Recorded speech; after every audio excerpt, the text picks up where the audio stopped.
Welcome, everybody. Uh, my name is Roger Berkowitz. I'm the founder and academic director here at the Hannah Arendt Center at Bard College, and thrilled to be with you today for the virtual reading group. I apologize if anyone had trouble logging on today. I somehow our Zoom meetings got erased, but we're going to take care of that, and hopefully it will get better next time. Uh, just a couple quick notes. Um, Check the schedule on the website. We were going to take all of August off, and we're still taking most of August off, but August 1st we will meet, and we're going to get close to finishing The Life of the Mind. We'll just have the last chapter of last book of of the willing section to do, which we'll do September 5th. And then September 12th, we're going to start a new book. Drum roll, please. But we're going to start On Revolution. It's a book we haven't read in a number of years, actually. And as some of you know, it's the book that I think is absolutely most important for understanding the contemporary political crises in our world today. So I figured it was a timely book, and we will start reading that in on September 12th. Um, uh, two last little notes. One is that our membership drive, annual membership drives, which probably many of you know so well, will start inundating you with emails in about 9 days. So I apologize for that, but I do hope you'll be able to rejoin if your membership is up. And one last thought: at some point, Yana's gonna put in the chat a link for testimonials about the RN Center or the reading group and why you guys come and spend your Fridays with us. It helps us recruit new members, and that's really valuable. And so if you're um, able and willing and excited to put a testimonial in, there'll be a link to a Google form where you can do that, and we'd really appreciate your help. So thank you all for that. So we are, as you all know, reading the book, The Life of the Mind, Arendt's sort of unfinished last big book. We spent a long time reading part one, which is called Thinking. There are three uh, faculties of the life of the mind: thinking, willing, and judgment. Arendt unfortunately passed away before she could write the judgment part, but we are now in the middle of willing. Um, if part one on thinking was, as she said, not about truth, but about the search for meaning, part two on willing is about the problem of freedom. Um, the fundamental orientation that she's seeking in her inquiry into will and willing is that for philosophy, uh, we have avoided the question of will because the question of will is embarrassing to philosophers. The will is this faculty that allows us to start something new, to begin something new, and thus avoids uh, the claim of reason that if you understand something, if you understand the science of something, the world becomes comprehensible and predictable. Um, and the problem of the will is thus the problem of freedom. And philosophers, particularly, disbelieve in the will, right? Because the will is free and irrational. She says that men, not philosophers, right, but most of us, believe we are free because we're conscious of our freedom. I can raise my hand, I can modulate my voice a little bit. Um, I can spend my Friday up at the lake talking to you about Hannah Arendt because I'm free. What philosophers, however, have said throughout history is that, well, I may be subjectively free, right? I can do these things, yeah, and I feel free, but I'm objectively necessitated. Um, for Aristotle, that objective necessitation is through this idea of dunamis or potentia, that if I decide to sit here and talk to you, um, that was already a potential in who I am, that comes out of the sort of essence of who I am. Um, the philosopher Leibniz, Gottfried Wilhelm Leibniz, uh, thought about this through the idea of the monad, or what he called the monadology, the truth of the monad, which is that every one of us has a fundamental essence. Um, and like a seed, the tree comes out of the seed, the whole tree is implanted in the seed. Well, everything we're going to do in our life for Leibniz is already implanted in our essence, so that if you know the essence, all the accidents of our life will simply follow from it. Now, Leibniz says we're free insofar as we are free to actualize who we are, right? Become who you are, as a presidential candidate said a number of years ago. Um, but that freedom is only subjective. Objectively, everything is necessary. So, why, she thinks, have the philosophers disdained or ignored the will and freedom? And her answer is one is because philosophers like order and freedom is disorderly. They like reason because reason is orderly and reason follows rules. And philosophy and freedom and the will are disrupt the rules. But the bigger reason, I think, that the philosophers and the philosophic tradition have avoided the question of the will is that the will as free is a curse in the sense that it allows us to do evil. Um, Man as free, right, does not have to follow the law, as Milton said in Paradise Lost. God says, "I have made man free, ready to stand, but he can also fall." And the fall, the sin, the original sin in Christian theology, um, is this idea of willful freedom, right? That we can eat the apple. Um, and so, because willing is freedom and thus opens up the possibility of evil, philosophers have ignored willing because they ignore freedom or they have suppressed it. Um, so, we then come to the pages, the chapters that we are reading for today, which is in the book on willing, chapter one, sections 4, 5, and 6. In section 4, called The Problem of the New, um, Arendt is here asking the question of why, again, philosophers ignore the will. What is the objection that philosophers have against the will? And she says it's not that they object to our ability to choose, right? That we have free will. They admit that, right? Their objections are against the freedom of the will as the power, and power is the key word here, as the power to begin something radically new. This is on page 225 in chapter 4 or section 4. Um, the problem that the philosophers have with the will is not that the will is the beginning of something new, but it's the beginning of something absolutely new, right? I can stand up from my chair, right? And of course, that sets up a whole new series of events. But all those events, according to science and philosophy, were caused by something else.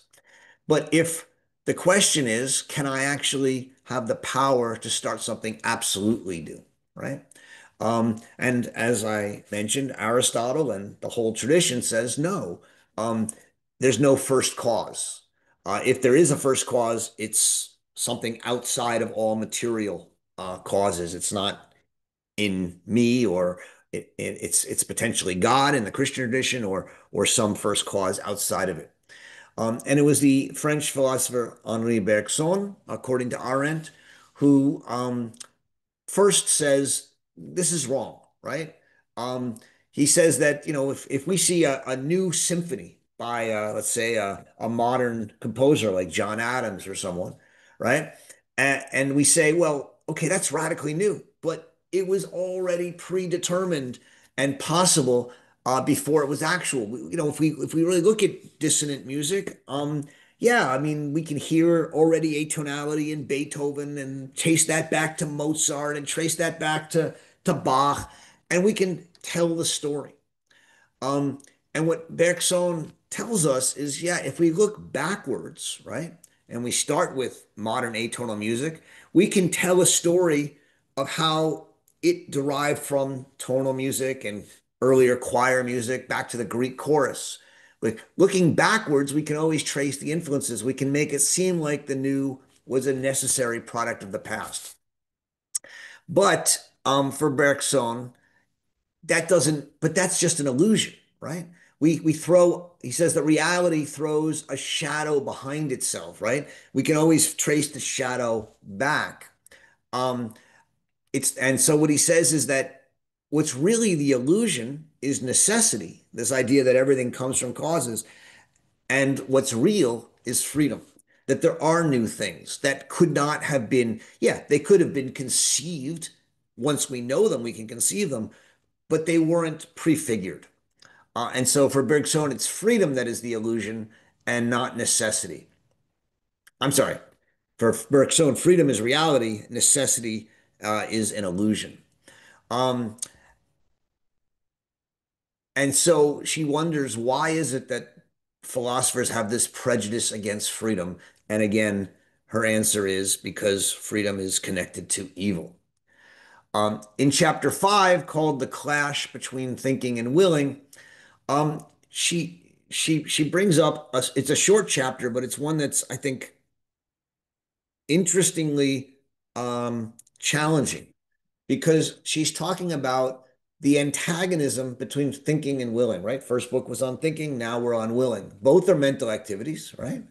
Um, and yet they are antagonistic, she says. And the antagonism, she thinks, is in what she calls a mood. So the mood of the will is impatience, right? We will for ice cream, or we will to create to write art, to finish the book we're working on. And trust me, it's a big will. Um, and we're restless and impatient, and we worry, and there's tenseness. The mood of thinking, she thinks, is different. It's serenity and peace. Um, she says there's an existential advantage of thinking as fatalism, right? Well, if we understand um, in the Bergsonian way, going backwards, everything makes sense, and that gives us a sense of calm and coherence. And so there's this idea that thinking, which is always retrospective, looking backwards at the past and making sense of it and giving meaning to the story that now leads up to the present, makes things make sense and makes us sort of happy. When I said there's an interesting challenge to this chapter, it's that if you recall our reading of the section on the book on thinking, Arendt says thinking is dangerous, right? There are no dangerous thoughts. Thinking itself is dangerous. Thinking destroys, it undoes, it's nihilistic. Well, how can thinking be dangerous and nihilistic and yet also have a mood of serenity and peace and fatalism?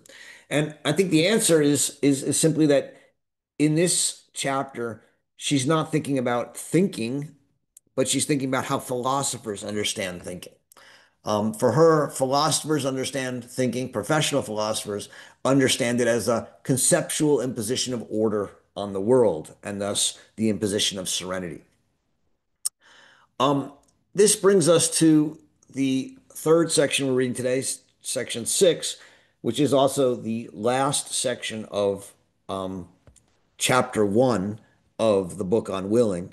And it's the most important section, chapter 1, and it's by far the most interesting. And so let's spend a little time on it. It's called Hegel's Solution, the Philosophy of History. Well, what is a solution to? It's a solution to the philosopher's disdain for freedom and for will, right? The philosophers, as we've said, think that the will is dangerous, it leads to evil, and it clashes with thinking and necessity. And so philosophers have wanted to um, uh, prioritize thinking over the will, and in a sense banish the will. Um, Hegel's solution is to bring them together, right? It is the masterful attempt to um, unify thinking and willing. And it comes under the ultimate name in Hegel's philosophy of what he calls Versöhnung, or reconciliation.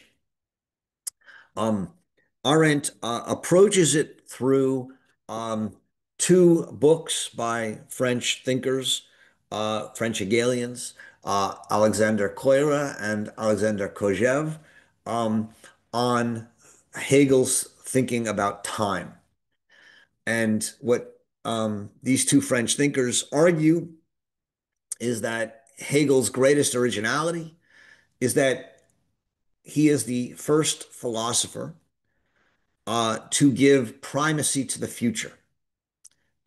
Now, this seems a bit unexpected for some of us who know little Hegel, because Hegel is the first philosopher of history.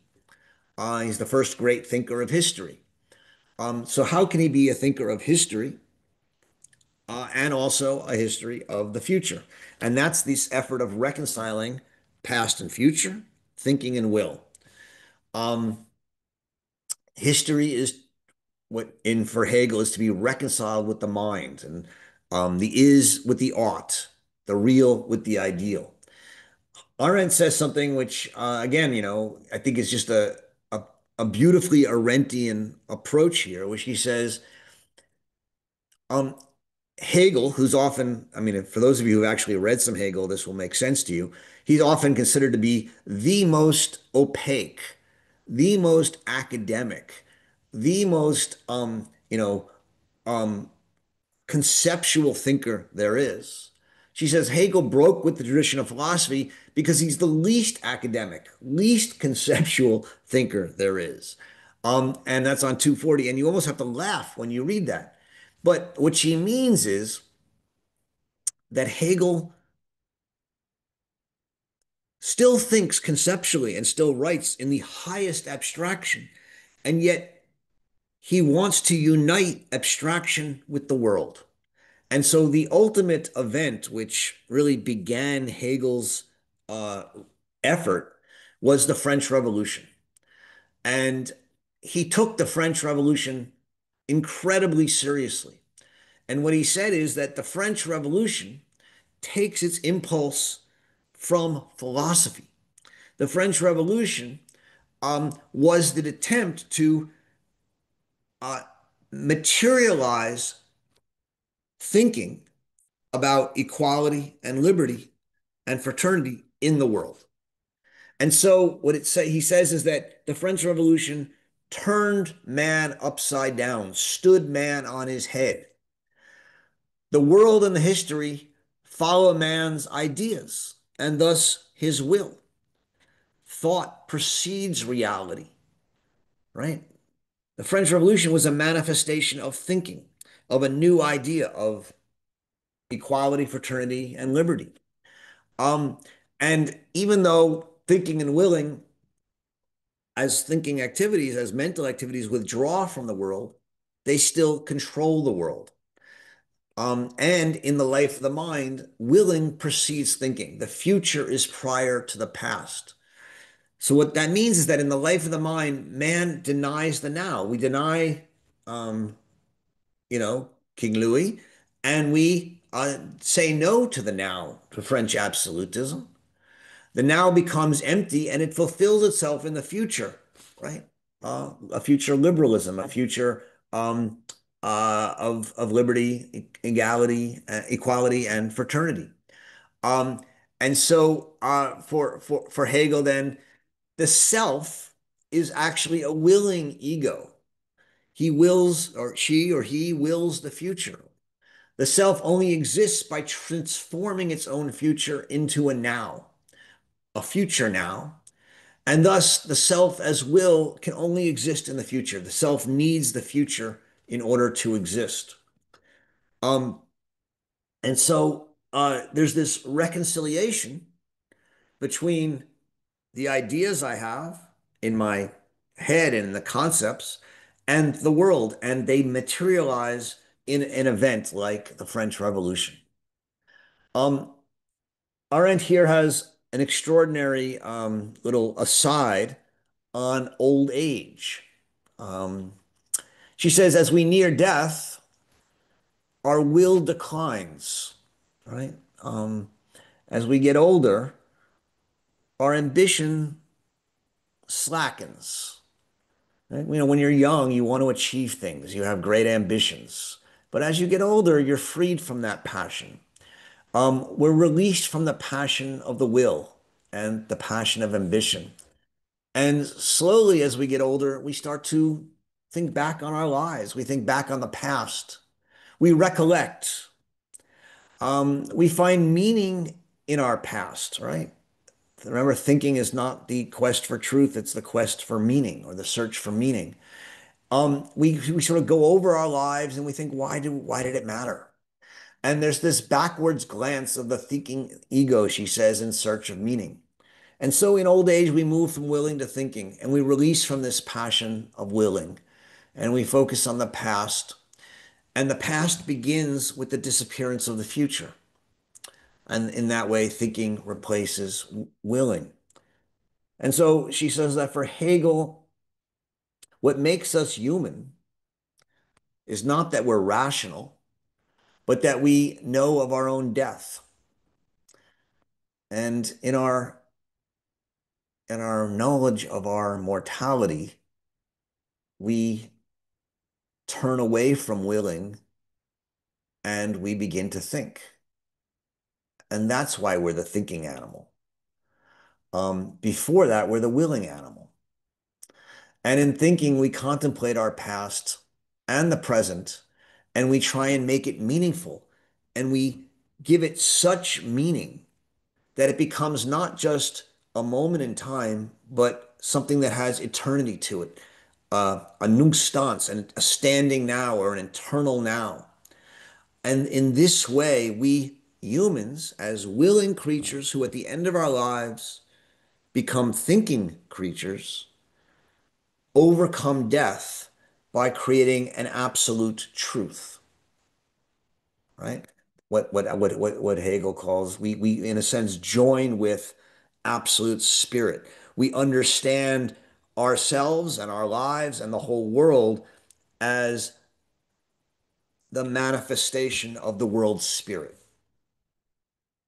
Um, Hegel, she thinks, never forgets this fundamental experience of the French Revolution that teaches him that thought precedes reality and that thoughts are realized and that it is only at moments of an end of history or of an end of an era or an end of a generation that our will slackens when an age gets old and we begin to think back on the age and eternalize it in a way that makes it live. This is, of course, a reference to the famous line in the introduction to Philosophy of Right, where Hegel says that the owl of Minerva only rises, spreads its wings with the dawning of the dusk. It's only at the end of an era or at the end of a period of history or at the end of one's life that one frees oneself from the future-oriented passion of the will and can look back thoughtfully and make meaning and find a truth in a life or an era or a history. As I said before, the Hegelian the word that Hegel or the concept that Hegel uses to describe this is called reconciliation. It's one of the core concepts in all of Hegel's writing, and it's actually one of the core concepts in Arendt's writing. I've written a fair bit on it if you're interested on it. Um, But reconciliation is this idea that we must love the world. It's what Amor Mundi is. And we love the world even with bad things in it because the world is seen as a reconciliation of our idea and the world. That we reconcile to it as good because it is the world we live in. It's given to us. Um, Even though it's for Hegel at least, even though the world is has evil in it, it is an ideal. It is a manifestation of the idea. Um, Arendt disagrees, right? Uh, Arendt says that in the end, we cannot fully reconcile with the world, right? And this is where Arendt's, this is one of the most interesting parts of Arendt's thinking is her confrontation with Hegel on the question of reconciliation. Whereas for Hegel, there's a full reconciliation of thoughts with reality. It's one of the reasons Hegel is sometimes called a conservative, right? Because he thinks the world is always rational and therefore you can't criticize it. Um, for Arendt, there are moments when the world becomes irrational and reconciliation is not achieved. And she says that in her thought, right, we have to learn to reconcile with the irreconcilability of the world. Now, this is an idea she develops in one or two passages in The Human Condition, and then also mostly in her Denktagebuch. But it's absolutely central to understanding her politics, because for her, um, uh, the irreconcilability of the world is what allows something new to achieve, allows us to have freedom. Whereas Hegel thinks that in the end, all freedom is simply a manifestation of the world's spirit. It's part of the system. Um, and so for Hegel, there seems to be, she says, though, even for Hegel, a contradiction insofar as the primacy of the future in Hegel, that we will a future, contradicts or clashes with the system, the idea that it's all part of an emanation of world spirit. Well, this becomes an essential part of Hegel and later Marx's um, idea of progress, right? Hegel says we can only think reconciliation when the end is near, in old age, for us individually, or at the end of an era or a generation, at the dawning of a dusk, right? Each generation, Hegel says, is true at its moment as a progressive unfolding of world spirit. So the French Revolution is true as the overcoming of the truth of absolutism. Liberalism is true, but liberalism is true until liberalism ends.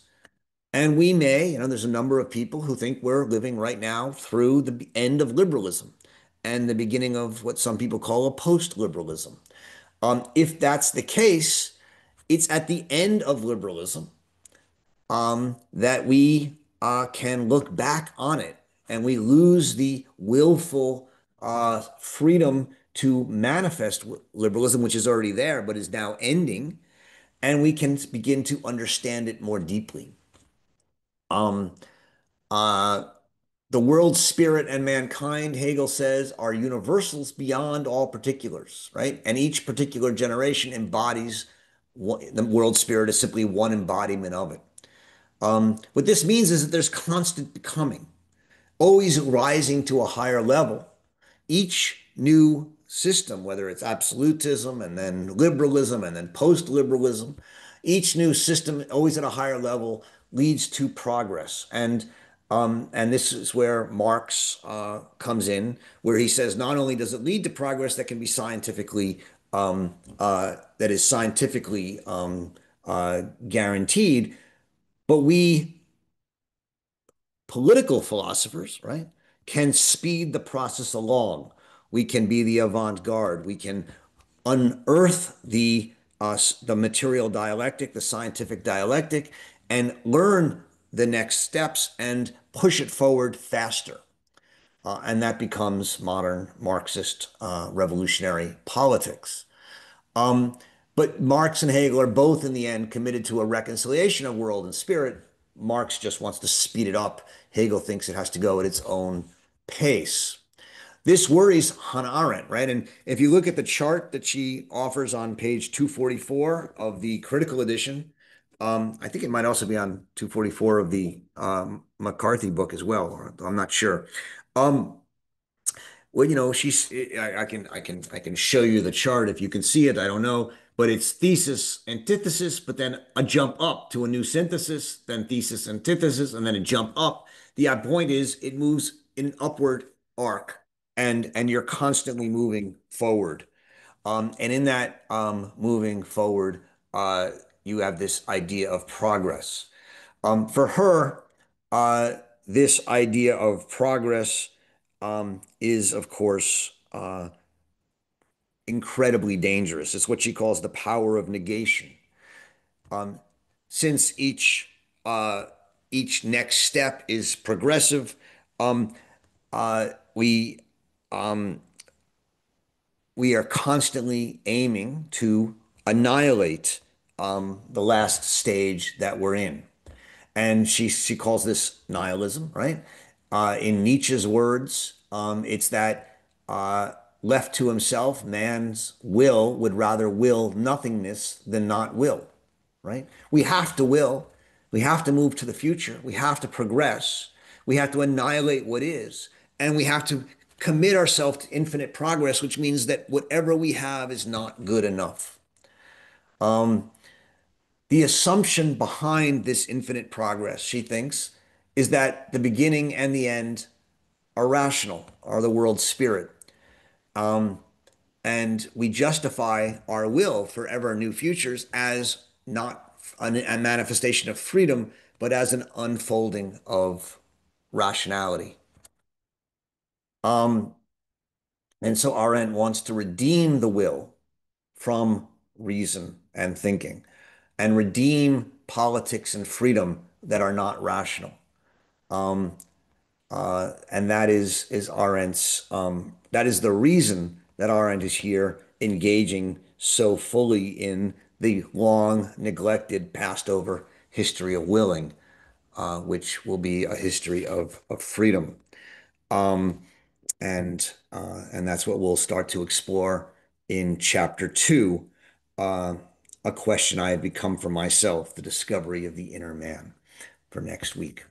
All right, that's an introduction to these three chapters. They're I think quite beautiful and powerful chapters, especially this last chapter on Hegel. I look forward to hearing your thoughts. You can contribute either by participating in the discussion in the chat, which I encourage, or you can go down to your React button and raise your hand, and we will have a conversation. Thank you. Jason. Yeah, Roger, is this unreconcilability of Arden's view on the world a respect for ambiguity, or is it just a call to judgment? Is she just bridging us over to judgment? Um,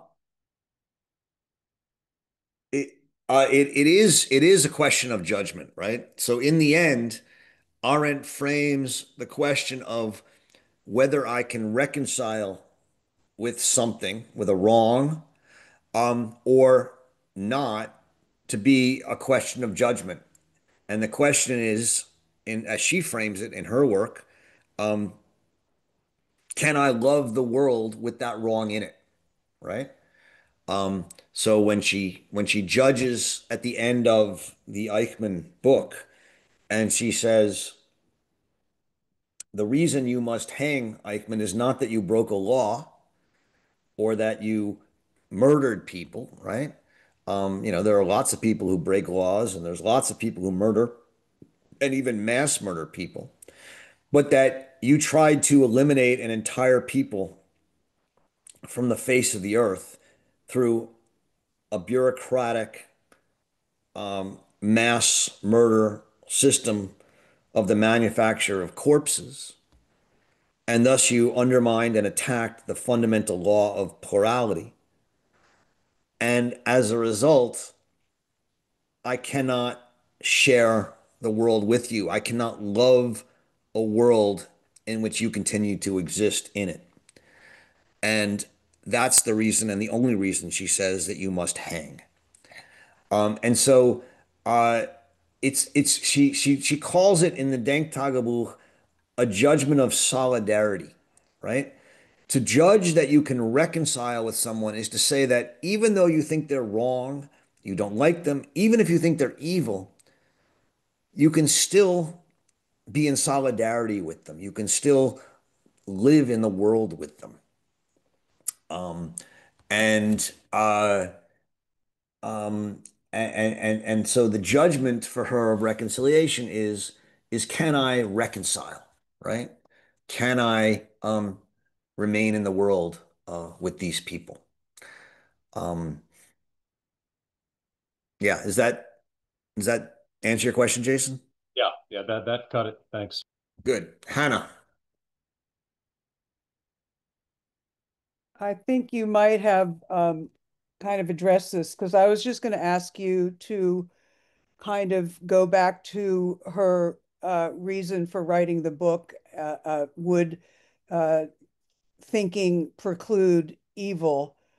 I guess what was the sort of thing she was searching for, right? And I was just going to ask you to kind of ask you where you thought we were in the book with that question, and you kind of just went right to it. I don't know if you have any. It was like I wanted you to kind of give us a synopsis thus far of where you think she is right now in that quest to discover, the answer to that question. But you might have just done it now. thanks, Hannah. Yeah, I mean, so when she in the introduction to the book, or especially to the thinking section of the book, she says that, one of the reasons, she says there's two reasons she's writing this book, right? One is um, sort of to rethink the idea of thinking as action as opposed to thinking as contemplation against action, as the way she approached it in the human condition. And the second is because after her observation of the trial of Adolf Eichmann, she is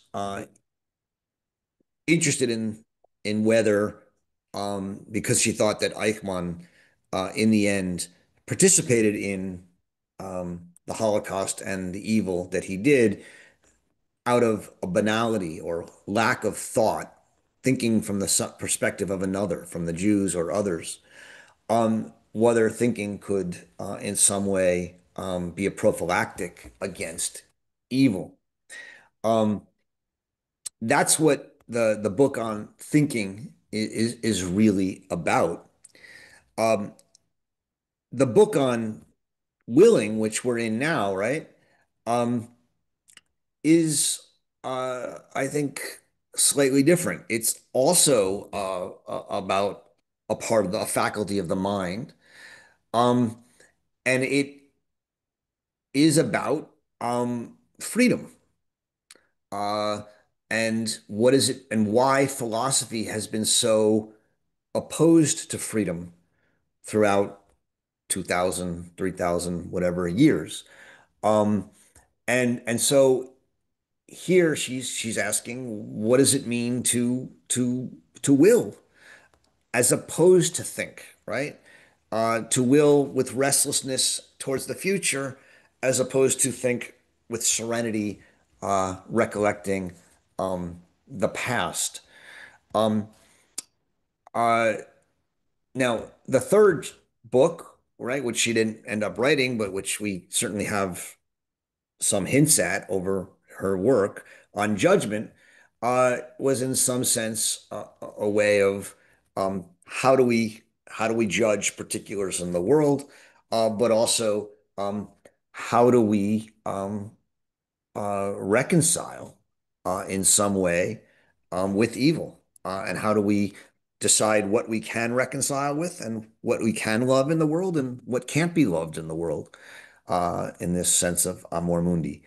Um, She never gets to that. So I guess what I'd say is that in this section on willing, we're really looking at she's really trying to understand this thing called the will, which she thinks has largely been ignored through the history of philosophy. Um, and she thinks it's been ignored because most philosophers are not political philosophers and they don't care much about freedom. Um, and they think that the will is the seat of evil. For her, uh, clearly, the will can be the seat of evil. She's not going to deny that, but it's also the seat of freedom. And so I think where we are in the book now is her thinking through the political intervention into the history of philosophy that wants to um, hold on to and nurture freedom, even uh, if that means an increased chance of evil.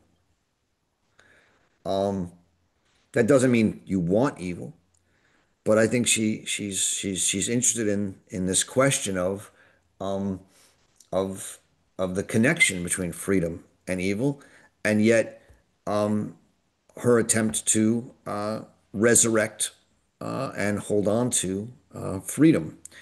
In the Hegel chapter, which we just were looking at, right? Hegel wants to say that the freedom is in the full reconciliation of idea and world, or spirit and reality. Uh, Arendt says no, right? Freedom is in the moments at which we deny that reconciliation and we admit that there are times in which we have to reject reconciliation. We have to reconcile with irreconcilability. And at those moments, she thinks, oh, those are moments of freedom, moments where something radically new can enter the world. And in this sense, she's, at least in her view, pitting herself against the entire history of philosophy, with one or two exceptions. Duns Scotus, who we'll read about soon, is one. And to some degree, um, Nietzsche and Heidegger, she will, in a sense, recruit to her side to some degree in the final book four. Okay, Hannah? So, so Okay. you sort of acting like you're sort of talking, well, I mean, that was very, very helpful in general, but are you saying that she wasn't so much entertaining the question of the banality of evil in term and will that was more the thinking section, and that she wasn't also trying to fit that into the question of if if Eichmann did something else with his will, was is that just doesn't come into play here? No, I think Everything else that was so helpful. Thank you. no, that's right, right. So I mean, we have to remember that the introduction that we read, right, about Yes. thinking was to the thinking book, Oh, okay. I thought right? it might be to the It, whole book. no, Sorry. it's not to the. I mean, Because they were a we don't series of have lectures, right? we don't have an introduction To the to whole the book. whole um Right. to the whole book. We only have an introduction to the thinking chapter Right. and to the willing Okay. chapter. She never wrote the whole book. Right. I understand that. Ostensibly, she might have written an introduction to the whole book at some point, but she never does. Okay. Excellent. Um, and so yeah, the question of why she's writing a book on thinking, right, is that it could be a way of protecting ourselves against evil. Um, that's not the reason she's writing the book on willing. Okay. She's writing Excellent. the book on willing to develop a better understanding of freedom, not Right. as simply freedom of the will to do what you want, right? She thinks that's silly. But freedom as a power to fundamentally begin something new and to free ourselves from the entire history of philosophy, which seeks to orient ourselves within a realm of necessity or a dunamis or potentiality, which Right. denies human freedom. They're two different projects. They're Okay. related, right? Yeah. For obvious reasons, but they're different. Thank you so much. Yep. Thank you, John. Um, my attention is drawn to the last paragraph of what we read for today. And my question has to do with Hegel's, what she calls his never questioned assumption that the dialectical process itself starts from being. Yeah. Okay. Starts from being, doesn't start from not being. And she, in contradistinction to a creatio ex nihilo. Okay.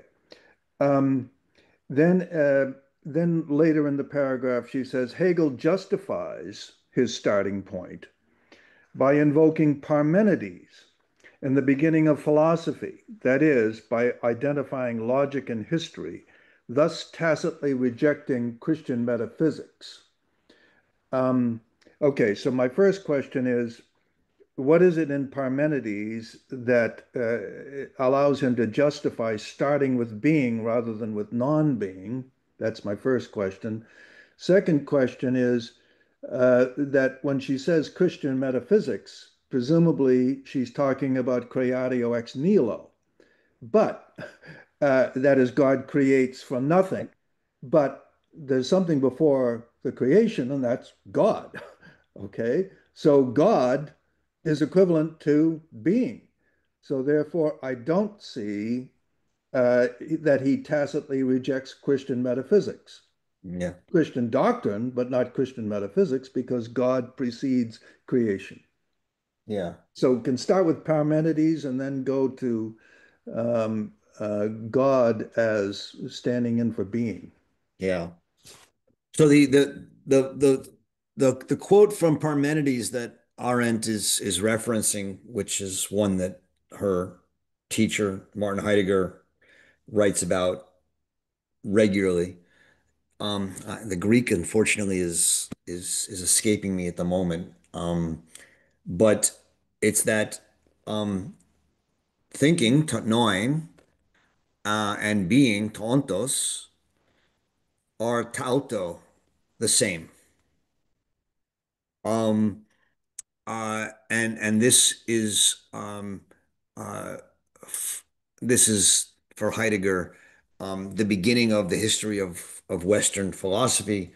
Um, um, that begins with the reconciliation of thinking and being, um, and um, uh, and imagines that um, Taonto, the being, uh, is one, and out of which everything comes. You're absolutely right that for her, when she says that it's an implicit denial of Christian metaphysics, um, it's the idea that the world, all that is, comes out of nothing, ex nihilo, as a creation um, of God. Um, is God a being? Um, is obviously one of those classic Christian questions. On the one hand, yes, he's the most perfect being. On the other hand, he's not a being in the sense of the worldly being. Um, and so that's the problem that you're raising there. But you're right in the way you presented it. We can go on, right? It's worth taking a look at this chapter because it ends in a beautiful way, right? Where she says, um, Hegel is quite aware of this. He knows that his apodictic proposition that neither in heaven nor on earth is there anything not containing both being and nothing, right? So no, that neither in heaven nor on earth is there anything not containing both being and nothing, rests on the solid assumption of the primacy of being, which in turn simply corresponds to the fact that sheer nothingness, that is a negation which does not negate something specific and particular, is unthinkable. You can't think a negation of that doesn't have something it negates, and therefore it always has to be with something else. All we can think is, quote, a nothing from which something is to proceed. So that being is already contained in the beginning. You need a being at the beginning in order to move out of it.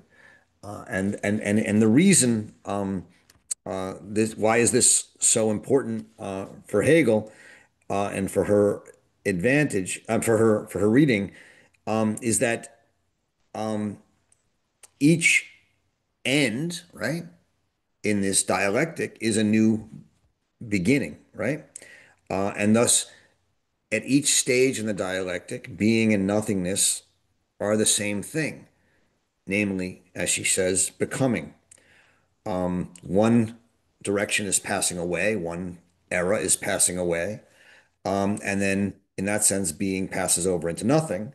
But then equally, the antithesis, nothing, um, is a transition to being, a new synthesis.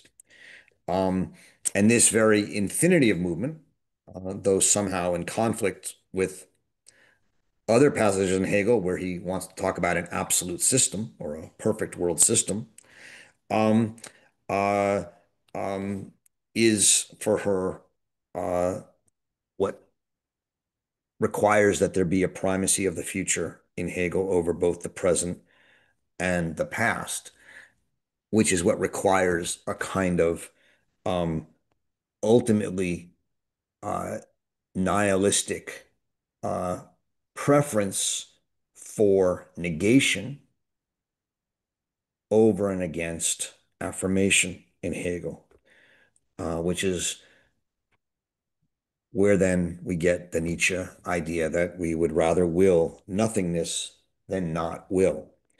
Um, and this is inherent in the Hegelian and Marxist philosophy of history as Arendt understands it. Um, I don't know if I mean I think the question you're probably dissatisfied with is the one of why God is not a being, and that's one that is we have to go to some Christian philosophers on. Well, if I just may Yeah. interject, uh, from one theological point of view, God is being. Yeah, Being is God. God is simply another word for being. right. And and But that's what we would call a philosophical yeah, Christian theological point of view, right. and the philosophers uh, take that view in order to you know bring Christian theology into the history of Greek and German philosophy. Mhm. Um, but but that but that's but if you actually think of God as simply creating freely, see, I mean, this is also the question of is God free, right? If God is free, then God can't be simply being because then God would simply be doing what, was already required of God. And that's the way the philosophers read Christian theology is taking away God's freedom by making him part of the world's spirit. And that's what is the implicit criticism there. Thanks, Roger. Yep, thank you. Stephen. I think maybe you've just answered or have referred to the pages in the text that um, are perhaps the answer to my query, which originally was simply how Hegel arrived at the idea that this conflict between thesis and antithesis would always result in an ascending synthesis, which to my simple mind seems Pollyannish at best, and not necessarily consistent with events in history.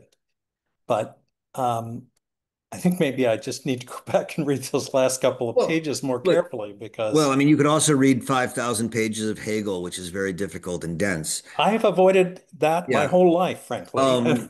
Well, yeah, no, it's not a terrible idea. I mean, I spent 2 years doing nothing but, and I will say that I'm glad I did, but there were times I wished I hadn't. Um, but the premise from our point of view, the reason that what's important from our point of view is um,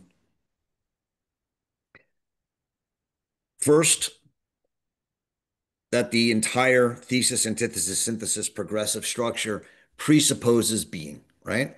Why is that important? Because it assumes that it all is an unfolding of a rational world spirit, right? Two, that it's, even though it's a system, it's future oriented and thus constantly is a progressive system that's always ascending. Why is that important? Because it teaches us uh, that um, there's a fundamental systematic imbalance in the system, but one that is systematic in that it is governed by the world spirit and always leads towards progress. And third, that it means that there is never any ultimate uh, stopping point, right? I mean, this is one of the I think one of the most challenging things to in reading Arendt is to understand her critique of progress, which includes a critique of what we would call today justice or social justice, right? Insofar as you believe in progress, you can't believe in social justice because, right? There's always every progressive state is simply a stepping stone um, to the next one. And uh, and so it's a profound um, insight of both Hegel um, and of Arendt's in that way. Does that help or not? Yes, yeah, Okay. thank you. Denise. Well, I think I'll move a little from pure philosophy.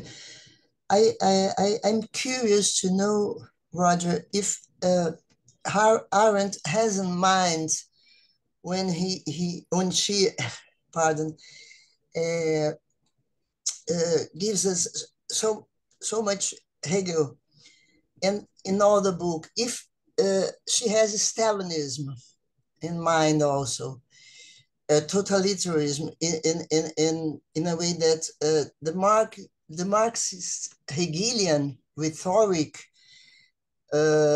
justified genocide of people who were not uh,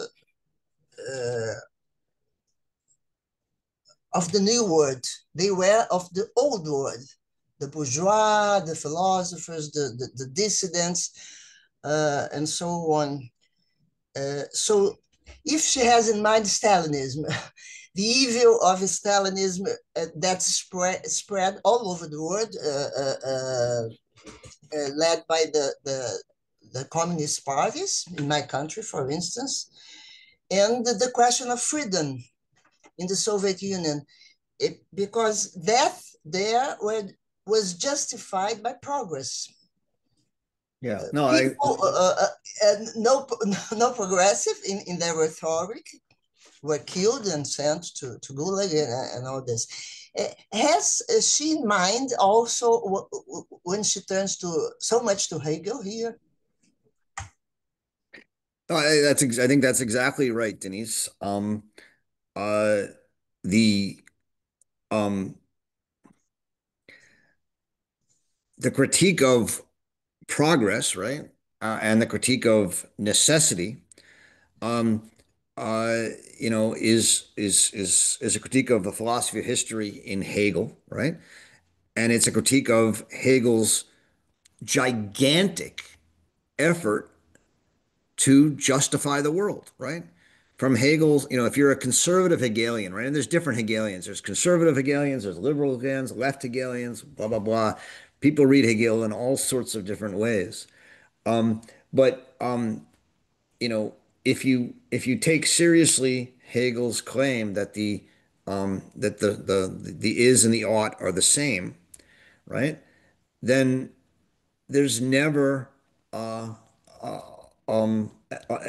there's never an unjustified act, right? It's a kind of radical theodicy um, of the world. Since the whole world is rational, there can't be anything irrational that happens in it.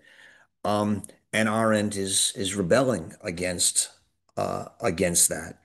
Um, she sees a similar problem, right, in Marx, insofar as uh, um, Marx thinks that there is a scientific dialectic, a dialectic materialism that allows us to progress to the next level, and that even more so than Hegel, we can speed it along if we are the avant-garde who know it, and we can sacrifice, you know, 6 million Ukrainian peasants in the process because it's towards the next level of progress, or we can sacrifice the bourgeoisie Yeah, or whatever it is.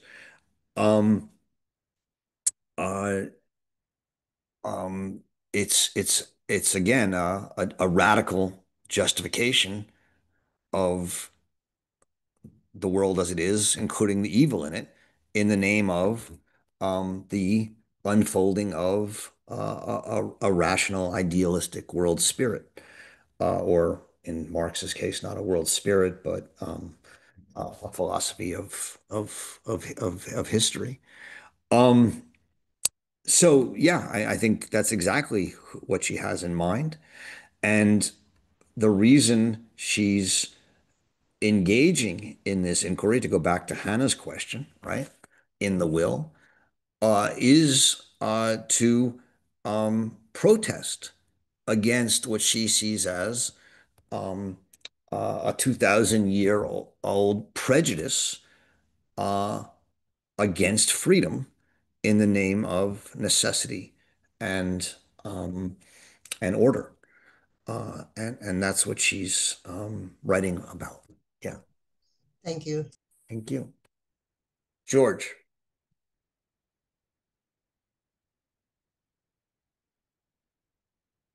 George, you're muted. I don't know.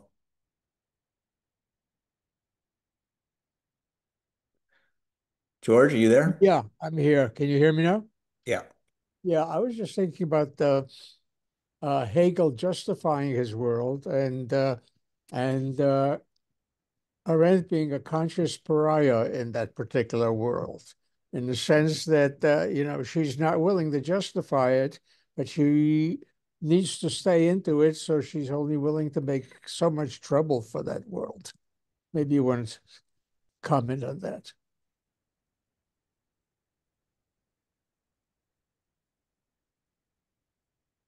Yeah.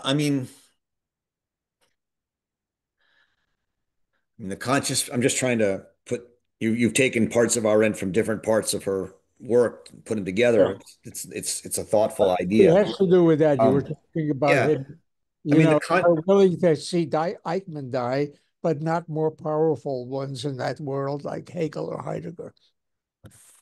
so yeah, she I'm sorry. Um, it is an interesting comparison in her decision to reconcile with Heidegger in 1950 going forward and compare it to, and her judgment of Heidegger, right? Which is that what he did was dumb, but you can live in a world with him.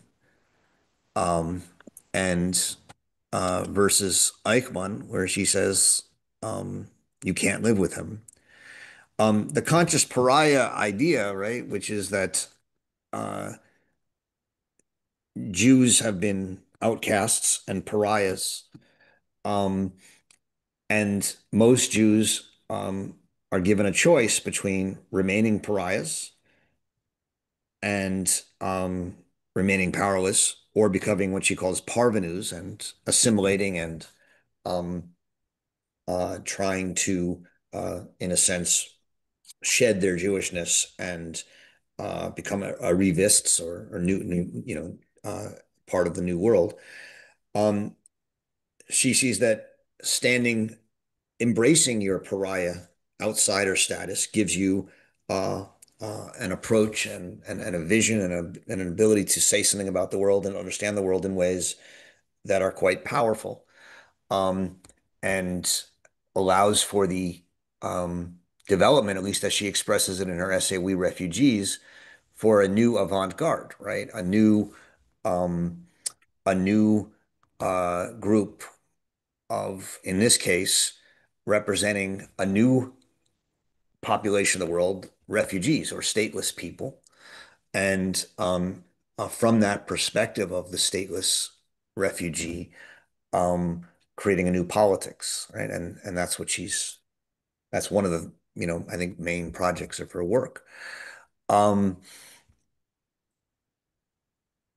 the conscious pariah is a position of freedom. It's in a sense it's a intentional non-reconciliation with the world of nation states and state power, um, in which only citizens um, have uh, um, have meaningful humanity. And so yeah, and there's a way of, I think there's an interesting way in which one could read her writing on refugees and stateless people and conscious pariahs within this understanding of reconciliation and non-reconciliation. I think it would be a fascinating approach. Um, yeah, I'm not sure I can say much more about it, George, but I hope that's helpful. Thank you. Susan. So I'm interested in this connection that you made between um, willing and the acting in the world, the doing something new, which she calls nativity. Natality, yeah. Natality. And so I've not heard this connection with willing before, but I guess what I'm trying to sort out is that one is born into the world, she says, and brings something new. And then you have a second experience of that in coming into a political world.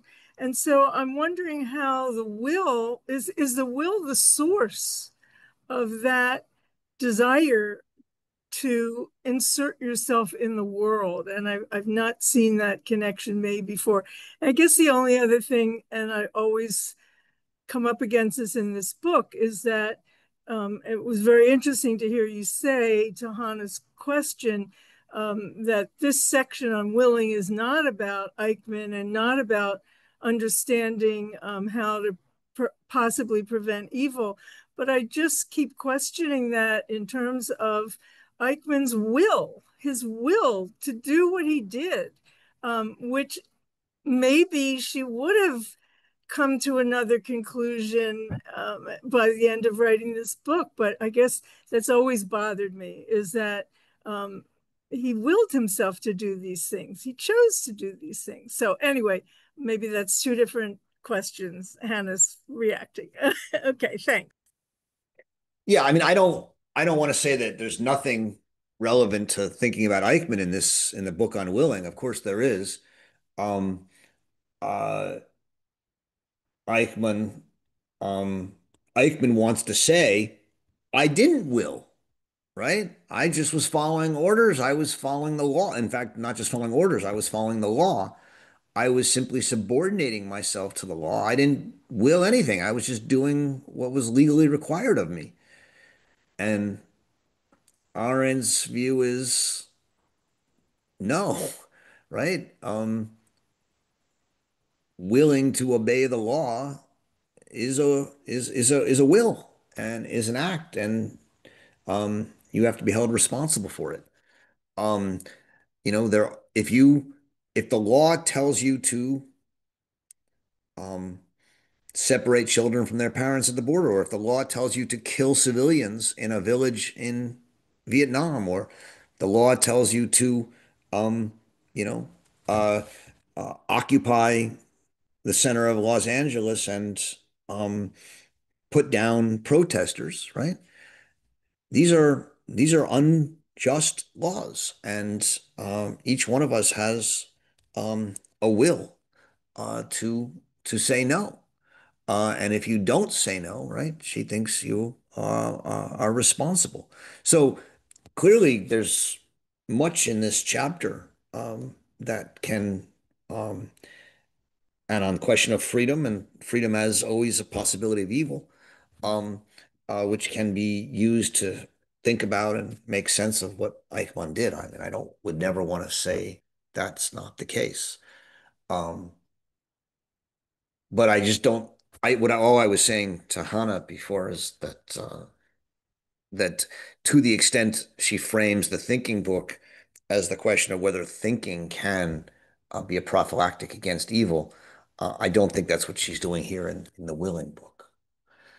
You had a first question, Susan, and in trying to answer your second question, I've forgotten the first First one. question had to do with the will as the source of this second natality, which I'd Mhm. never really connected before. She talks about this second experience of being born into the political world, bringing something new. And here you were connecting that to the will. And I'm like, oh, so maybe that's the source. It's a fascinating point, but where do you think I connected it Oh, to the will? I mean, where you do said I to connected the will to the second birth. I don't remember saying that, but well, if I you did, said the I will think I'd be to smart. the, the will to bring something new into the world Yeah. is what you said. Yeah. And that's what she calls natality. Okay, Bringing well, something natality is simply the fact that humans are born and as free can bring things into the world. Um, but I think you're right, and I think you've made the connection more than I did. But uh, I think it is true that insofar as we're born physically and then we're born into language. I mean, this is a more this question would actually take a fair bit of thought, and I'd have to do a little research. But um, there's a lot of I mean, when you read people like Chomsky and people like Piaget and others, I mean, there's large debates about what impels a baby to enter language, right? Um, is it identity with the mother? Is it um, uh, uh, a wish, a need a will for things, right? I'm trying to express a will or a desire for something to be achieved. Or is it something? I mean, there's very interesting, linguistic and psychological research on this, and um, you know, and I think I'm not gonna hear say what's the final answer.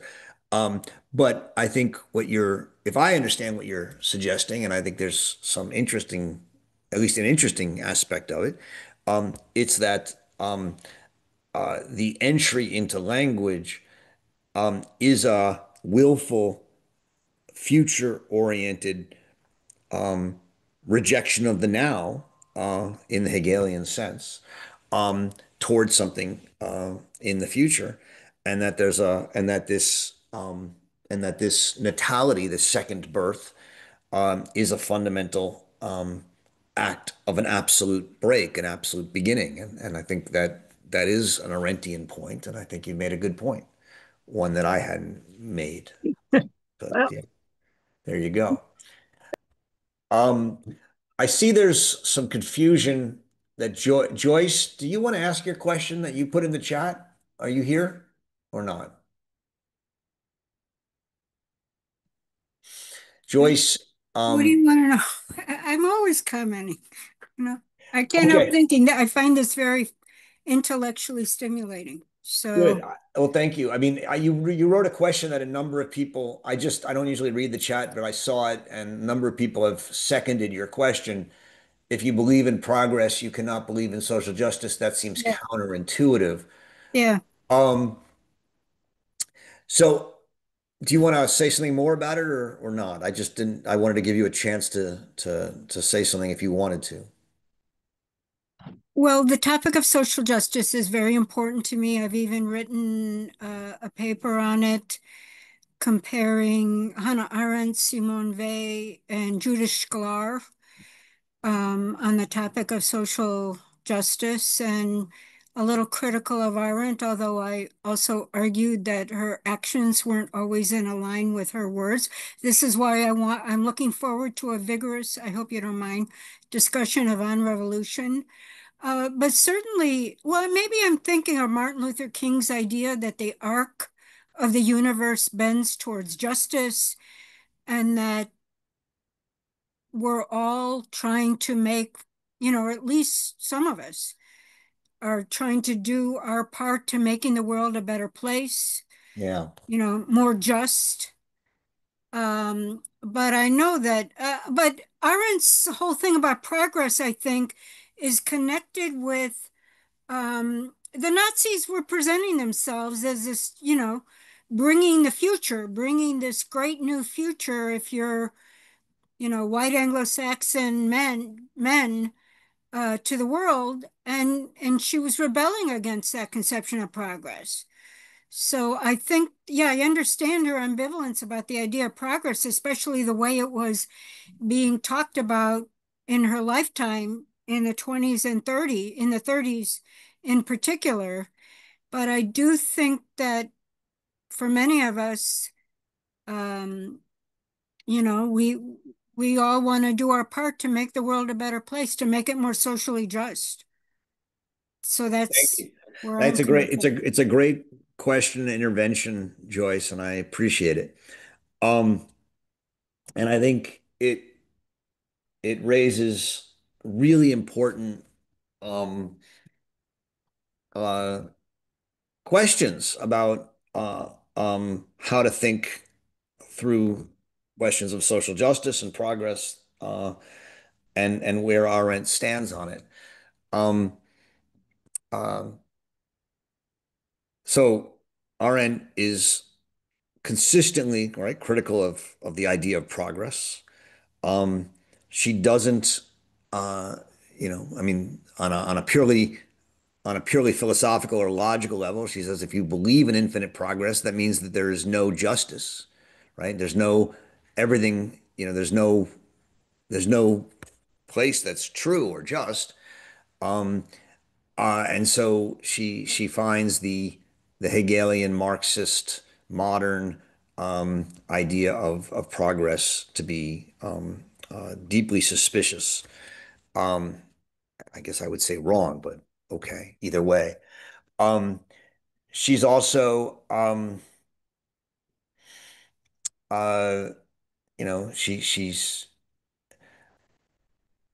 she's fairly clear. I think that you're bringing up of. I mean, some I've written. This comes in the Amor Mundi a lot, and some other things I've written. So I don't know, maybe people have seen it, but I think Arendt certainly does not believe that the arc of history bends towards justice.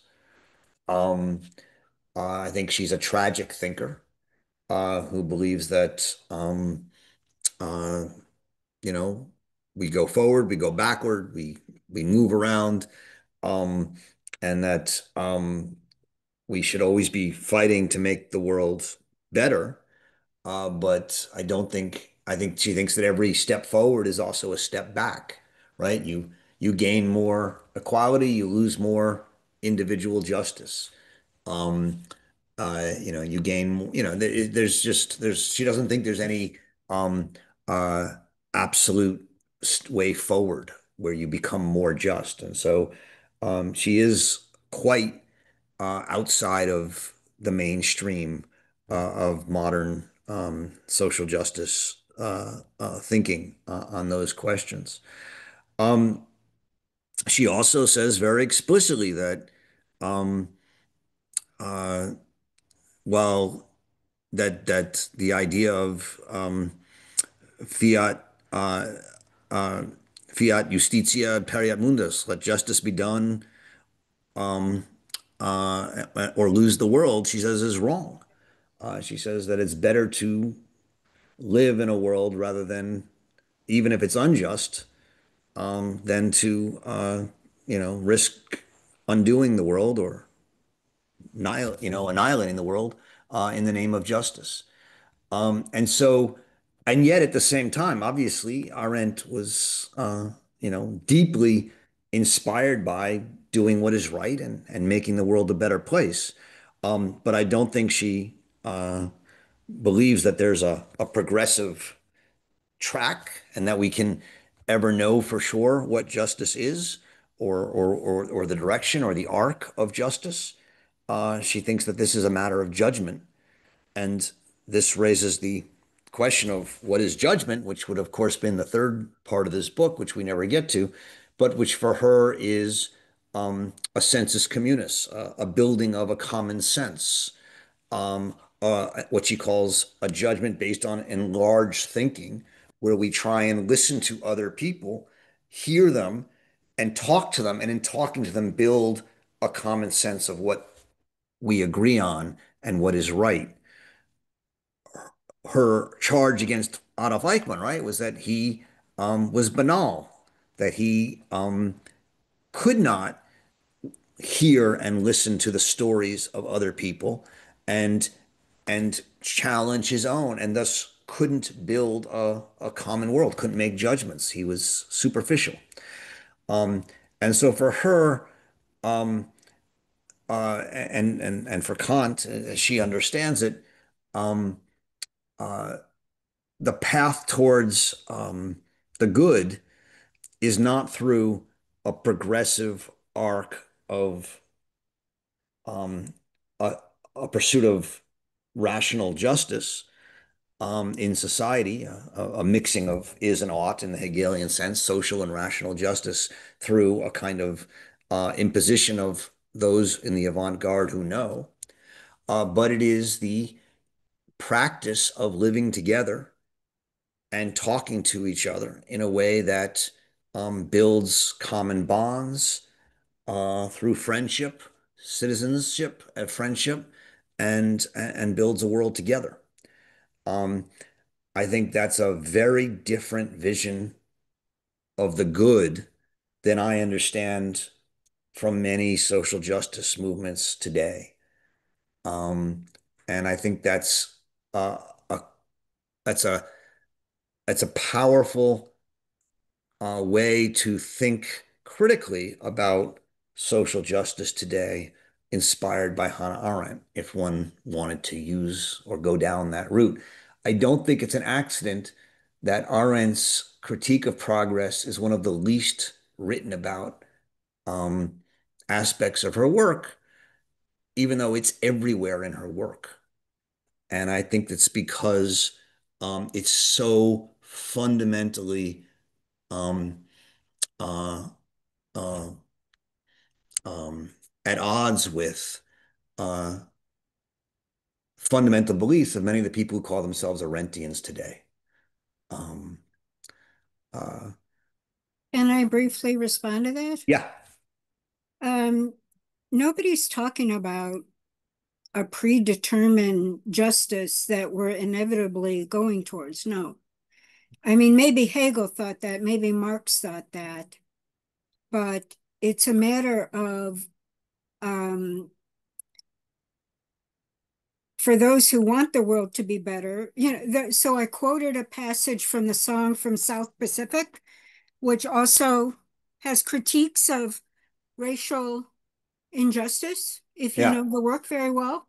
I don't And there's a know South wonderful Pacific song. so well. I apologize. What? I don't know the song from South Oh, Pacific. no, the song I'm referring to is called You've Got to Have a Dream. If Yeah, you don't have a dream, how can you make the dream come true? right. And so I'm not talking about anything inevitable at all. I'm only saying that Yeah. you've got to have a hope and a vision for a more just world that we can all collectively try and do our part. Absolutely. I'm Joyce, not. I've got 1 minute, so let me just answer you because I think it's a great point. I really appreciate your bringing it up. Everyone should have a dream, right? Uh, and Arendt believes that those dreams are who we are. They make us unique. They make us special.